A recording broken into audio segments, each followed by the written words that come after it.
Welcome back to our channel guys. आज हमको सिखाने वाले हैं कि YouTube में आप अपनी वीडियो कैसे बनाएं अथवा आप अपनी YouTube चैनल कैसे स्टार्ट करें। उसके लिए पहले जाना है YouTube में, फिर ये वाई लिखा है हमारा, वहाँ पे जाना है, फिर जाना है योर चैनल पे गाइस।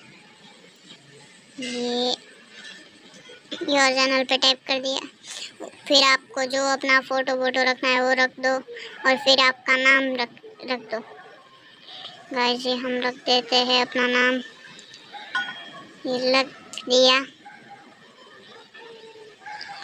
फिर क्रिएट चैनल पे क्लिक कर देना है, क्लिक करते जाना है और ये मैनेज वीडियो पे टैप करना है गाइस।